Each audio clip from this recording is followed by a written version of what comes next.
같은 한 주가 시작됐습니다. 이러세요. 나오신 분들 소개해드릴게요. 같은 한 주가 시작된 유명종님. 열받아서 지금 눈에 핏기가 서 있는 유명종입니다. 바로 앞에 먹이를 둔 굶주린 사자 같은 느낌. 워워워워. 명종님 때문에 쫄아있는 야수입니다. 안녕하세요, 마차입니다. 예. 이 태도 같으면은 우리 마차님이 최순실이고 그리고 야수님이 이재용 같은 느낌이에요. 자, 바로 가겠습니다. 이재용 집행유예 석방. 아, 나 진짜 대한민국 사법부에 형량 대박앤세일이 시작됐습니다. 자, 이게 이재용 박앤세일부터 시작해가지고요. 이재용과 관련돼 있는 삼성그룹 임원들에 대해서도 한꺼번에 박앤세일이 됐고요. 네. 이게 더해지면 어디까지 가냐면 박근혜 최순실까지 박앤세일이 이어집니다. 이게 제일 열받는 게요. 법정 형량이 가장 센 재산 국외도피죄는 전부 무죄. 실제로 승마 지원한 것만 일부 유죄 이렇게 됐거든요. 사실상 다 털어져 버린 거예요. 우리나라 기업인들, 대기업 재벌들 일가족들한테 큰 희망을 안겨준 그런 판결이죠. 그러니까 명종님의 분노가 이해가 되죠. 같은 판결이죠. 예. 판결 전체를 좀 우리 민정수석께서 소개를 좀 해주세요. 이야기 쉽게. 자, 이게 지금 항소해서 2심으로 올라갔는데요. 2심 재판부는 나중에 따로 얘기하겠지만 간단하게 얘기하면 특검, 검찰 측에서 주장하는 내용과 변호인 측, 이재용 변호인 측에서 주장하는 내용을 다 듣고 결론을 내린 거는 이재용 측 변호인이 얘기하는 게 맞습니다. 그리고 그대로 읊었어요. 그렇죠. 딱 그 느낌이었어요. 네, 딱 그대로 읊었고요. 또 한 가지 특이한 점이 있습니다. 1심도 열받았거든요. 징역 5년. 이게 말이 돼? 그랬거든요. 원래 검찰이 구형한 거는 구형량이 12년인가 그래요.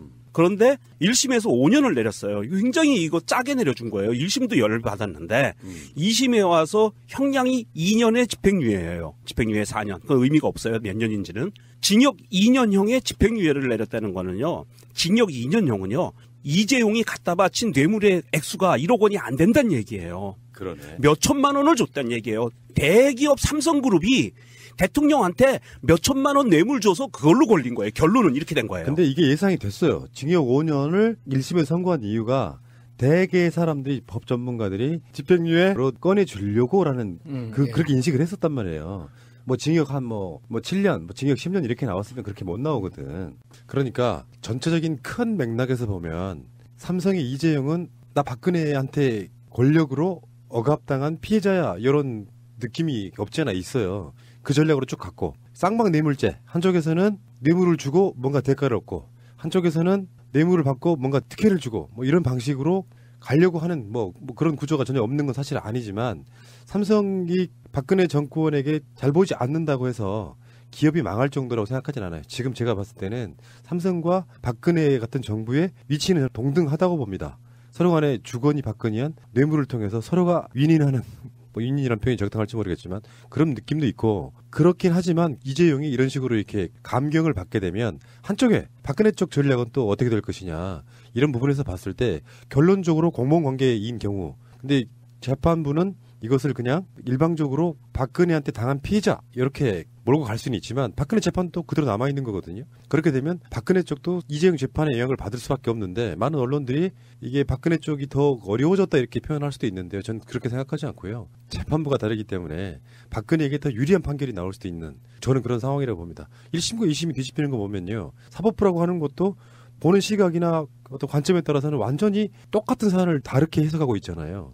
박근혜에게 불리한 사건이라고 보진 않아요. 오히려 박근혜에게 유리한 측면이 있다고 생각을 합니다. 이게 정말 일반인으로서 저는 이해가 안 된 내용이 뇌물로 인정한 금액 자체가 방금 명종님이 몇 천만 원이라고 하셨는데 그 말 몇 마리 사주고 하는데 들어갔던 수십억은 뇌물이 아니고 그 말을 이용함으로써 얻은 이익만 뇌물이라는 거예요. 나 사실 그 말이 무슨 말인지 이해가 안 되더라고요. 그러니까 사용료만 뇌물로 인정했다는 얘기야. 정유라의 고백 비슷한 것도 있었잖아요. 엄마가 이거 네 거라고 생각하고 써라 했다고. 결국은 이재용 자체는 이런 걸 해서 얻을 수 있는 이익이 수조 원에 가까울 텐데 말 몇 필 정도를 그냥 빌려줬다고 임대한 거야 이게. 그러니까 이번에 2심 판결 근거로 그 말을 바꿔보면 이런 거잖아요. 내가 뭐 공직자라고 치고 내가 누군가한테 100억 원을 뇌물로 받았어요. 그래서 100억 원을 안 쓰고 냅뒀어. 그래서 그 100억 원으로 인해서 발생하는 이자만 사용했단 말이죠. 그러면 내가 받은 뇌물은 그 이자만 뇌물이라는 뜻인 거예요. 그게 말이 되는 거예요. 그게. 더 쉽게 말씀드릴까요? 자, 삼성 이재용이 이제 앞으로 정모 판사라는 분에게 전용기를 왜 정형식이라고 말을 못해요? 그 부장판사 얘한테 자 보세요 이제 앞으로 자 이 정판사 정영식의 그 부장판사에 놀리면 이재용이 정영식한테 전용 비행기를 세스나 비행기를 사줘요. 그런데 소유권을 안 줘. 평생 이거 써? 그냥 네. 타고 다녀. 그런데 네. 정영식이 공무상 너무 바빠가지고 제주도 갈 때 한 번 이용했어요. 그러면 사용료 한 1,000만 원. 그러면 이건 집행유예예요. 이렇게 되는 거야. 이 판결의 내용은 핵심은 이겁니다. 네. 이게 말도 안 되는 개짓거리들을 벌이고 있는 거고 이게 지금 대한민국 사법부가 사실은 이번 판결로 인해서 명확하게 본인들의 정체성을 드러낸 거예요. 그렇지. 자, 대한민국 사법부는요 유일무이하게 아직까지 적폐 세력의 수사를 받지 않은 곳입니다. 검찰까지도 지금 뒤집어져서 난리이지만 사법부는 전혀 손을 안 타고 있어요. 이번 기회에 잘 됐어요. 우리나라 국가적 불행은 저런 분들이 사법고시를 합격 못했다는 거예요. 정말 말도 안 되는 건데 이 부분에 대해서 차근차근 좀 돌아보자고요. 뭐 흥분만 하실 것이 아니라 어차피 대법원이 좀 남아 있기도 하고요. 여러 가지 부분에서 이게 이를테면은 욕을 먹더라도 이재용에 대해서는 확실하게 털어주고 간다는 의지가 적용됐다고 보는 거예요. 솔직히 말씀드려서 사법부에 삼성 장학생이 있다는 여러 가지 의혹들은 있잖아요. 그건 뭐 팩트죠, 팩트. 아니, 대한민국 사람 누가 없다고 생각하겠습니까? 그러니까 지금 막말로 얘기해서 지금 이재용 판결을 내린 사법부 현재 사법 2심 재판부는요. 삼성 법률지원팀 서초동 지원이라고 얘기하면 될 것 같아요. 삼성 법률지원팀이라고 봐야 될 것 같고요. 왜냐하면 어떻게 변호인이 쓴 변호인의 발언 내용들이 판결 내용에 그대로 반영이 된다는 거는 있을 수가 없어요. 왜냐하면 이 사람이 명백하게 유죄라는 것은 본인들도 알고 있어요. 그래서 유죄 판결을 내렸어요. 유죄 판결을 내렸는데도 불구하고 그 형량이 어마무시하게 말도 안 되게 적어지면서 집행유예로 풀어줬다는 것은 이거는 완전히 사법부의 의견을 그대로 들어줬다는 거고 검찰의 의견은 하나도 안 듣고 생각되는 얘기입니다. 자, 이게 뇌물죄예요. 대한민국에서는요, 아니 인류사에서는요, 뇌물죄라는 거를 입증하기가 제일 힘든 범죄예요. 그래서 뇌물죄는 누가 줬어, 누가 받았어, 정황상 저 사람이 안 받을 수가 없었어 라면 성립이 돼요. 굳이 증거가 필요 없어요. 정영식이가 내린 한명숙 총리가 의자가 뇌물을 받았다고 뇌물죄로 처벌을 했어요. 네. 그때는 그때 당시 보면 검찰의 기소 내용을 100% 받아들였어요. 얘가. 변호인의 논리는 하나도 안 받아들였고요. 이번에는 특검 측의 기소 내용은 하나도 안 받아들였어요. 변호인의 논리만 받아들였어요. 그러면은 변호인과의 어떤 사적 우정을 의심을 해볼 수밖에 없네요. 뭐 서울대 법대 동기라고 하더라고요. 사적 우정이라고 보기에는 이 정영식이 고등법원 판사의 이게 철학이고 소신이다. 삼성이 없으면 대한민국이 망한다라는 소신을 갖고 있을 거고, 그런데 당신이 잘못 내린 거는 판결을 당신이 이재용 집행유예를 내보내주는 순간 삼성 주가가 떨어지기 시작했어요. 삼성 주가가 내려갔다니까 이재용이 풀려나니까? 그 액면 불안의 효과라고 설명하는 일부 네티즌도 있습니다. 이재용의 액면 불안의 효과가 판결에 영향을 미쳤다. 이렇게 하는 사람도 있긴 있는데 그건 뭐 증거로 이야기를 할 수는 없고, 특검 입장에서는 결정적인 한 방으로 빼도 박도 못하게 증거로 내민 것이 영차덕대. 대구 창조경제혁신센터 개소식에서 이재용하고 박근혜가 덕대가 있었다. 그래서 부정한 청탁을 대가로 승마 관련 지원을 하기로 했다. 근데 이때 독대 시간이 5분에 불과해서 검찰이 9월 12일 날 한 차례 더 독대한 것이 있다는, 그게 이제 2014년이에요. 있다는 영차 독대서를 제기했었는데, 이게 지금 김건훈 그 당시 청와대 비서관의 메모하고요, 안봉근의 기억, 이걸로 이제 제시를 했는데, 삼성이 적극적인 방어를 한 상황이에요. 전 김건훈 비서관의 메모에 9월 12일 날은 LG, 두산은 10월 15일 날 독대 일정도 적혀 있었는데, LG 총수와는 9월 17일에 만났으며 10월 15일에는 박근혜가 이탈리아 순방 중이었다, 이렇게 증거를 제시한 거예요. 그러니까 김건훈의 메모가 잘못됐다는 것을 이야기하고 있는 거고, 사실은 김건훈의 메모보다도 더 알려진 건 안봉근의 기억이죠. 근데 이거에 대해서는 이재용이 그랬었죠. 이걸 내가 기억 못하면 침해다, 뭐 이런 식으로 이렇게 반발을 했단 말이죠. 근데 명정님 또 하나실 것 같아요. 이런 부분에 있어가지고 뇌물을 죄를 입증한다는 건 정말 어렵거든. 그러니까 이게 사안마다 특검이나 검찰에서 그 제시했던 공소장에 기입했던 내용들 자체가 한 줄 한 줄에 대해서 사실관계를 증명하는 그 검찰의 의무가 분명히 있지만 재판부에서 봐야 되는 건 기본적인 상황인 거잖아요. 뇌물죄에서. 이재용은 재산 승계라는 어떤 큰 필요성이 있었고 최순실과 박근혜를 비롯한 그 청와대 세력들은 그거를 통해서 자기들이 어떤 특정한 이익을 취할 수 있는 기회가 있었다는 거는 누구든지 이해하는 굉장히 단순한 상황인 거잖아요. 근데 그런 전체적인 상황에서 비롯되는 의심, 뇌물이라고 미루어 짐작할 수 있는, 합리적으로 추론할 수 있는 그런 근거들에 대해서는 다 눈 감고 개별적인 그 사건 하나하나를 따져서 뭐 이거는 증거 능력이 충분하다, 부족하다, 안 된다 이런 식으로 해서 전체 상황 자체를 이거는 무죄라고 판단해버리면 그러면 앞으로 우리가 뇌물을 줄 수 있는 기회가 너무너무 많아지는 거예요. 기업들 입장에서는. 이걸 어떻게 책임질 거예요. 그 정영식 판사가. 근데 여기서 보면은 가장 형량이 무거울 수 있는 국외 재산 도피에 대해서 말을 이렇게 어렵게 하면 어떡하냐. 뇌물 공여자인 피고인들이 용역 대금에 의해서 소비하거나 축적하거나 지배 관리했다고 볼 수 없다. 이걸 일반인들이 얼마나 알아먹을까요? 이렇게 조용하네요. 국민을 기만한다니까요. 네. 피고인들이 용역 대금에 의해서 소비하거나 축적하거나 지배 관리했다고 볼 수 없다. 그러니까 돈을 받은 사람들이 자기들이 주체적으로 쓰지 않았다 뭐 이런 뜻인 것 같은데. 이 부분은 무슨 뜻이냐면 삼성의 논리인데요. 삼성의 논리가 그대로 들어가서 재판부의 논리로 들어간 거예요. 제가 화를 낸 부분도 이 부분입니다. 사실은. 국외재산 도피는 돈을 해외로 보낸 사람 이재용이죠. 이재용이 대장이니까 이재용이 해외로 돈을 보내는데 이게 이재용이 이익을 보려고 보냈느냐 아니냐의 문제였어요. 그런데 삼성 측의 논리는 이재용이 이것에 대해서 이익을 볼 게 아니다. 삼성은 오로지 주장하는 건 이건 이미 보내버렸으니까 이재용 거가 아니야. 최순실이 뭘 해먹던 이건 이재용하고 상관없어. 이재용은 준 거야. 이 논리였거든요. 근데 재판부가 그대로 따랐어요. 근데 배치되잖아요. 아까 처음에 나왔던 얘기가 또 배치되는 거예요. 그렇죠. 그 안에서 재판부 자체도 논리 모순이 벌어지는데 이 뜻입니다. 이거 그대로 그 문맥상을 그대로 풀어드리면요. 뇌물 공여자인 피고인들이 이제 삼성그룹 그 임원들하고 이재용입니다.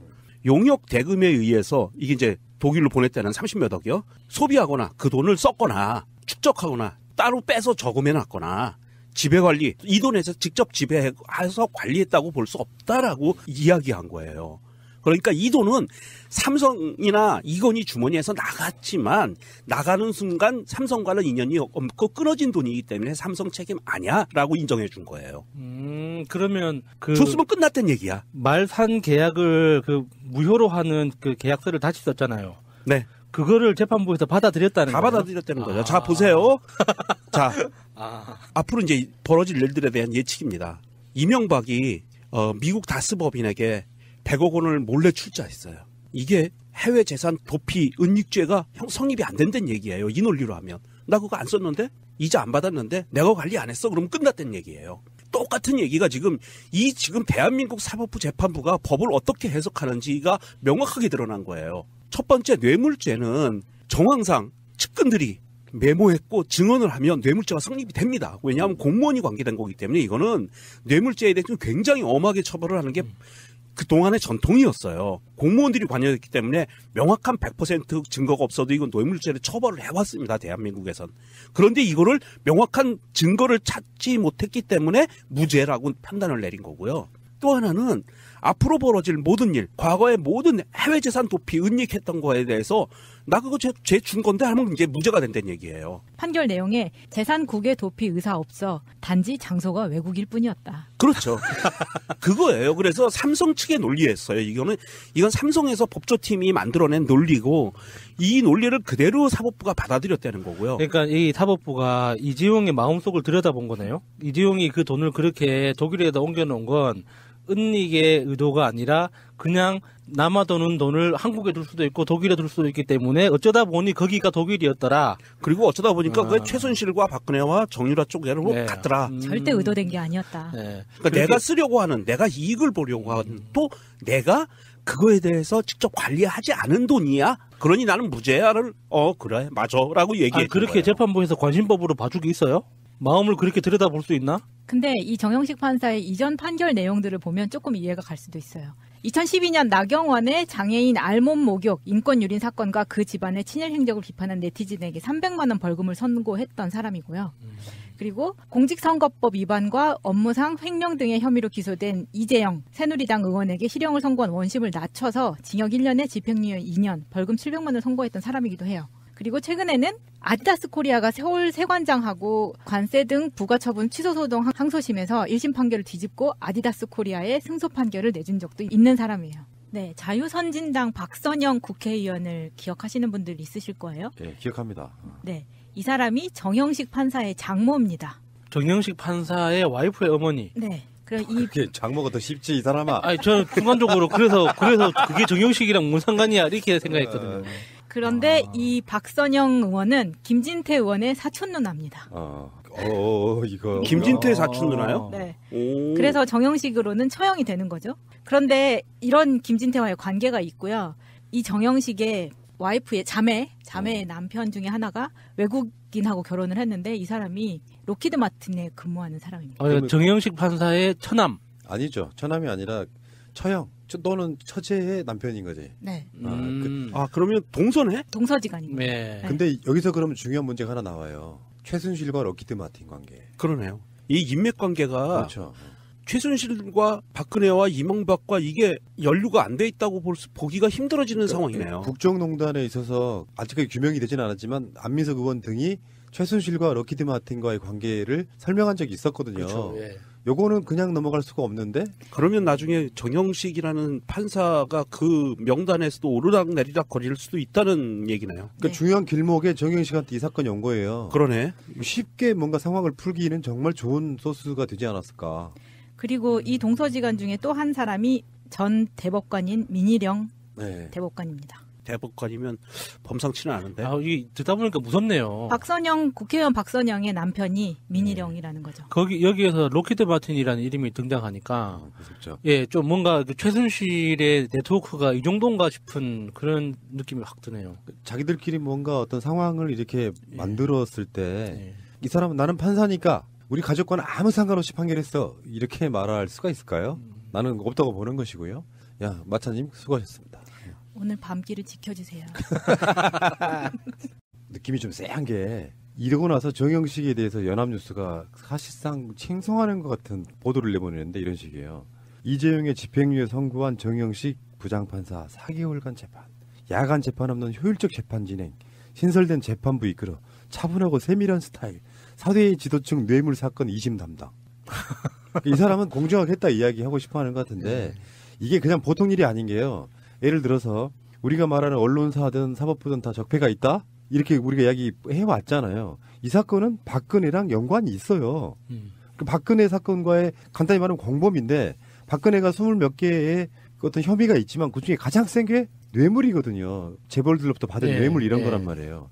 이재용이 풀려나는 상태에서 박근혜의 재판을 어떻게 할 건데? 물론 그 부분은 인정한 부분도 있어요. 그런 방식으로, 그러니까 이재용 쪽이 뭐 제3자 그러니까 예를 들면 최순실한테 뭔가를 주는 방식으로 해서 그 3자 뇌물 같은 거는 나름대로 인정을 했지만 나중에 이제 박근혜와 이재용, 박근혜와 무슨 다른 그룹들 간의 어떤 이런 관계에서의 큰 뇌물 같은 거 이런 것들이 상당히 좀 희석돼 버리는 상태로 박근혜 재판의 결과가 나올 거라고 보면 저는 이재용의 재판에 있어서 이런 결과를 내는 건 박근혜 석방 시도라고 보는 거예요. 박근혜가 뇌물죄에 관해서는 이재용과 비슷한 2년 정도밖에 안 나올 거예요. 왜냐하면 법리상 그래요. 돈 준 놈이 2년 받았는데 돈 받은 놈이 2년 더 받으면 안 되잖아요. 삐 자체 삐처리했어요, 여러분. 어쨌든 이거는 좀 이번 이재용 2심은 아직 대법원 판결이 남았지만 대한민국 국민들이라면 이해할 수 없는 판결을 내린 거고요. 자, 이게 이재용이라는 사람이 삼성이라는 곳이 법인이 자본주의의 꽃이라고 할 수 있는 기업이잖아요. 상장기업. 주식회사란 말입니다. 그런데 이 주식회사가 과연 우리는 이렇게 봐왔어요. 예전까지 제가 하는 말대로 영리를 추구하는 기업이 과연 이익이 되지 않는 곳에 돈을 썼겠느냐. 이걸 기본으로 보거든요. 기업의 운영에서는. 그래서 기업이 엄한데 돈을 썼으면 이거는 뇌물 아니면 부정축제 횡령 배임 이쪽으로 봐요. 통상적으로 그렇게 봅니다. 그런데 이번에 삼성이 이재용이 박근혜 최순실 정유라한테 쓴 돈들은 횡령도 배임도 뇌물도 아니고 이거는 독립운동 자금을 기부한 거하고 똑같은 효과를 내버린 거예요. 재판부는 그렇게 봤다는 얘기입니다. 물론 앞으로 먼 훗날에 정모 씨라고 하는 사람 미국에서 살면서 우리 뭐 옛날 조상이 우리를 이렇게 잘 살게 만들어줬어라고 얘기할 수도 있어요. 비버리 힐스의 대저택을 갖고 있으면서 우리 할아버지가, 우리 증조 할아버지가, 우리 고조 할아버지가 열심히 소신을 굽히지 않고 사회의 지탄을 받아가면서 이러한 그 일을 벌려줬기 때문에 우리는 이렇게 편하게 살 수 있어. 그리고 수용하고 놀 수도 있긴 하지만 이거는 대한민국이라는 나라의 촛불로 인해서 촛불을 들고 사람들이 수많은 시간 동안 수많은 사람들이 대한민국을 바로 세우자라고 하면서 벌떼같이 일어나서 이루어놓은 이러한 상황들에서 완전히 찬물을 끼얹는, 완전히 역행하는 이런 판결을 내린 거예요. 이 사법부는 그만큼 이제는 역사에 씻을 수 없는 죄를 짓고 있는 겁니다. 예. 정영식 이야기를 조금만 더 하자면 요즘에는 이제 증거 자체를 굉장히 중요시하잖아요. 재판을 할 때 검찰의 주장보다 원칙적으로 이제 사법부를 좀 선진화시키자는 차원에서 여러 가지 중에 증거를 놓고 그 증거만 갖고 법정에서 나오는 이야기와 증거들을 중심으로 하자는 게 지금 사법부의 시대적 흐름이었어요. 수년 전부터. 근데 그 한명숙 총리 이야기 나올 때는 이 사람 정영식이 그걸 뒤집을 때 이런 거 있잖아요. 1심 법정은 증언, 그러니까 한만호 등의 증언을 통해 가지고 실질적으로 검찰이 했던 말들은 크게 비중을 두지 않은 채로 그걸 판단을 했고, 근데 정영식 자체가 검찰 진술에 무게를 둬서 유죄 판결했던 바로 그런 거거든요. 쉴드용으로 정현주 KBS 사장의 해임 취소 판결을 했던 사람이다. 그러니까 이 사람은 되게 공정하게 할 거야. 아니죠. 그 뒤에 숨어 있는 거. 어차피 그 당시에 해임 취소 판결을 내려도 정현주 사장은 KBS 사장으로 돌아갈 수 없었어요. 그래서 뭐가 더 하나 필요했냐면은 1심 판결 때까지 해임 효력을 정지해달라며 낸 집행정지 신청은 받아들이지 않아서 승소했지만 결국은 복직하지 못했거든요. 그러니까 이런 식인 거예요. 지금 정영식 같은 사람들은 대표적인 저는 적폐 판사라고 보는 것이고, 그리고 이건 재판장이고 주심 판사인 강문경은 아까도 이야기했지만 다시 한번 정리를 해드리면 이재용의 변론을 맡았던 송우철, 그러니까 1심 변호사예요. 정영식하고 그 송우철 변호사하고 서울대 법대 동기고 주심 판사인 강문경하고 부산중앙고 선후배 사이예요. 이렇게 얽혀 있어요. 그러면 우리가 의심하지 않을 수 없잖아요. 이것도 좀 법적으로 뭐 문제가 돼야 된다고 봅니다. 무슨 뭐 우리나라에서는 학연 지연 같은 게 있으면 배척할 수 있는 그게 정확하게 법으로는 명시 돼야 된다고 생각해요. 그리고 이 배심제, 만약에 이게 배심원단 중심으로 내려진 판결이라면 이런 결과가 나올 수가 없죠. 100% 이제지, 100%. 예. 징역 10년 나왔을 거야. 이게 아무리 법적 지식이 없는 사람이 보더라도 신문에 그동안 보도된 내용만 봐도 누가 봐도 명백하게 뇌물인 건데, 이게 그 전문가라는 사람들이 그 전문가라는 그 법적 지식 자체를 장벽으로 만들어서 사람들한테 이렇게 눈속임 한다고 해서 속아 넘어가는 게 아니잖아요. 너무 짜증나 진짜. 사람을 대놓고 무시하는 거잖아요. 법을 판단하고 평가하는 건 되게 복잡한 구조를 갖고 있어서 재판장이 어떤 의도를 갖고 시작하느냐가 결과에 결정적인 영향을 끼쳐요. 이런 식의 어떤 인맥 구성이라든지 원래 지금까지 해왔던 이 사람의 재판 성향으로 보면 속으로 난 이렇게 생각했을 거라고 봐요. 삼성과의 관계를 떠나가지고 에이 뭐 그 정도를 그렇게 박근혜 대통령이나 이재용 부회장은 그렇게 나쁜 의도를 갖고 있는 사람들이 아니야라고 그렇게 생각하면 이거 다 무죄야, 솔직히 말하면. 그러니까 지금 이 2심 재판부에서 내려진 판결은요, 제가 정말 여러 단계에서 화가 나지만 최종적으로 마지막으로 한 가지 화나는 거는요, 뇌물이라는 것을 일부 뇌물을 인정했잖아요.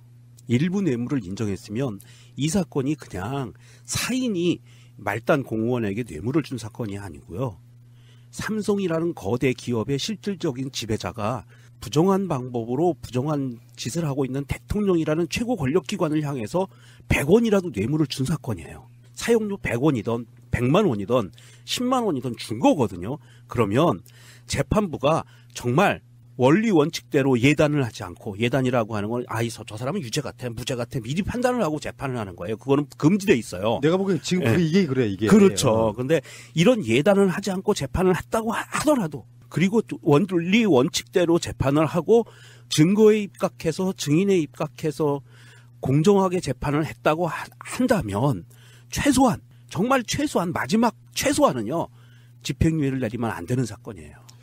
자, 그런데 이제 결정적으로 마지막 한 부분만 더 이야기하고 이 주제는 끝낼게요. 이렇게 결과가 나오면 있잖아요. 예전에 왜 이재용 구속 확정되면 와 하고 반대로 구속이 안 되면 와 하고 했던 뭐 기억들 나시죠? 대표적으로 흔히 말하는 관제 집회 지금까지 해왔던 그분들 입장에서는 희망을 갖게 생긴 거예요. 이제 우리 박근혜 대통령도 곧 석방되겠냐는 희망을 주는 거예요. 그 시그널이 그런 거거든요. 그러니까 정영식 판사가 뭐 정말 불평부당하게 전혀 나는 세상 여론에 신경 안 쓰는 법으로만 판단했다고 할지라도 이 정도 결과가 나오면요, 우리 국민들 입장에서는 이럴려고 우리가 촛불 들었나 하는 소리 나옵니다.